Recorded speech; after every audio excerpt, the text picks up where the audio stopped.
What's good, YouTube? It's me, Coach 67 Sports TV. Shout out to the awesome and amazing LDBC, Lions Den Boxing community. Shout out to the greatest university in the world, the Southern University, home of the mighty Jaguars.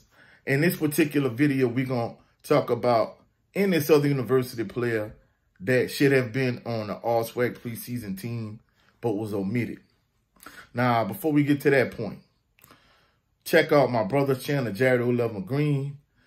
It's him and I every Sunday on Southern Baller Show. We talk about HBCU football, and we just talk about football in general. In addition to that, my brother Brent Fox, check out his channel also, where he talks about both football and boxing. So check out those two channels. Now, in terms of SWAC football, check out the SWAC Talk Show. In terms of coverage of SWAC football or just SWAC sports in general, that's probably the best channel on YouTube, best channel on all of YouTube. So check out the SWAC Talk Show. Check out my brothers, Jared 11 Green and Brent Fox. Check out all three of those channels.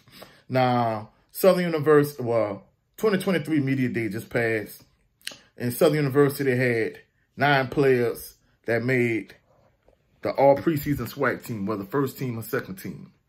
You have some of the players like Jalen Campbell. You had players like Taj Brown. So you had a variety of different players for Southern's team that made 9 of them that made the All SWAC preseason team. However, a lot of individuals, there's been a lot of rumblings about certain players on Southern team that didn't make the All SWAC preseason team. Now, first, let's start at the top. In terms of the quarterback situation, we don't know who's going to be Southern starting quarterback this coming season. However, more than likely, it's going to be Harold Blood. And to be truthful, even though he's been at Southern a while, he doesn't have the necessary experience to think that he's going to make a SWAC team at the end of the season. So we can't say Harold Blood. Now moving to the running back position, Southern is loaded at the running back position, and many individuals, are asking, well, why wasn't Gerard Sims on any of the all SWAC teams in terms of the preseason teams? And the thing people have to realize, although Gerard Sims is a good back at Southern, it's not like he's Leonard Tillery, Melvin Williams Jr., Steve Warford, Lindsey Scott. Those backs were feature backs that got a lot of touches.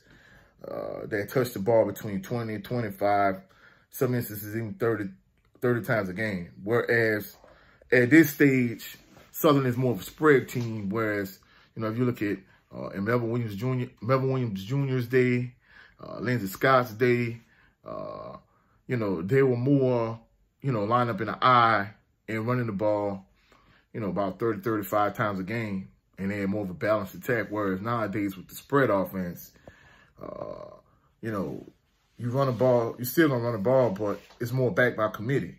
So, you have Gerard Sims, you have, a variety of different backs. You have Carl Ligon, Kendrick Grimes. So, he's not going to get, as many touches as Leonard Tillery, even though, he played in a spread offense also, but, it was more pro slot pistol.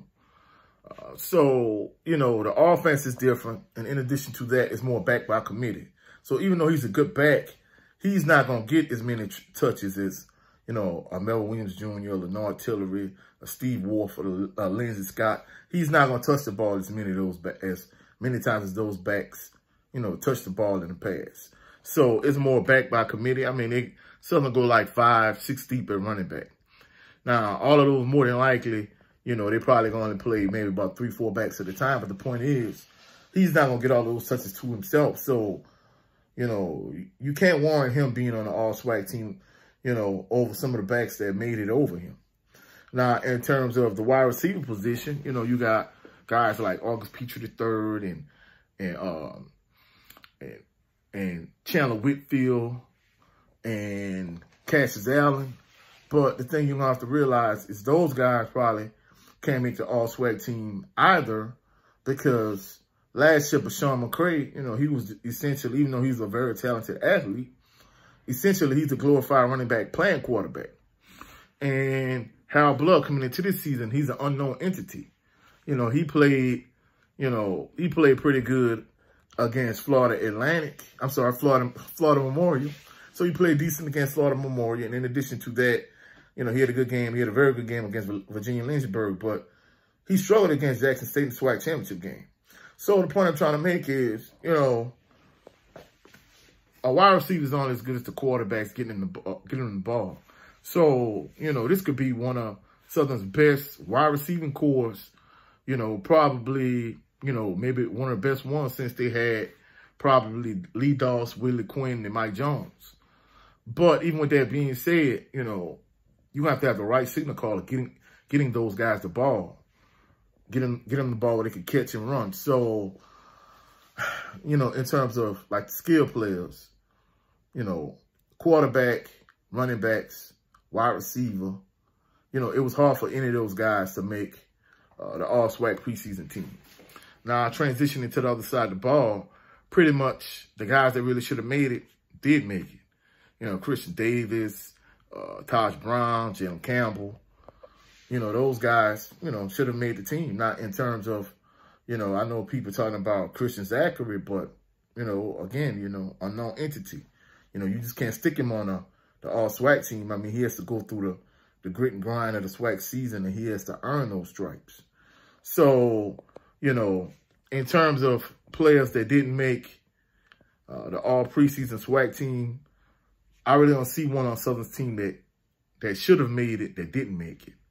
Now, I know we got a lot of Southern fans that maybe think this player should have made the all-SWAC team, or that player should have made the all-SWAC team.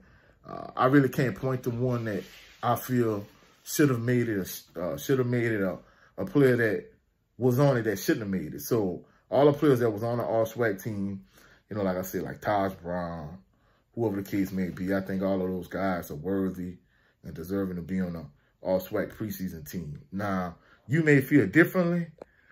If there's a player that you felt should have been on on the SWAC all-preseason team from Southern's team, any Southern player that should have been on the all-SWAC preseason team, put in the comment section and tell me why you think this particular player should have been on the all-SWAC preseason team. Me personally, I really don't see one. I think for the most part, in terms of who's going to win the SWAC East, who's going to win the SWAC West, and all the players that should have been on the all-SWAC team, I think for the most part, they got it right. But that's my opinion. That's it for this video. If you saw any value in this video, like the video, share the video, comment in the comment section, subscribe to the channel. Also, click the notification bell so you can be alerted anytime I'm posting any new videos. If you have not done so already, please hit the subscribe button, because I'm trying to reach that 1,000 subscriber mark before the start of this football season. I hope y'all enjoyed the video. Also, check out episode 16 of Bayou Sports Talk coming up. Episode 16 of Bayou Sports Talk. We're going to talk about Ronnie James, his cardiac arrest situation. We're going to talk about the big fight between Earl Spence Jr. and Terrence Bud Crawford. We're going to also talk about SWAC Media Day. We're going to talk about FAMU situation. So we're going to talk about a variety of different topics. Check out the show. Like I said, y'all saw any value in this video, please like the video and subscribe to the channel. I'll catch y'all on the rebound. Y'all have a blessed and phenomenal day. Peace and blessings.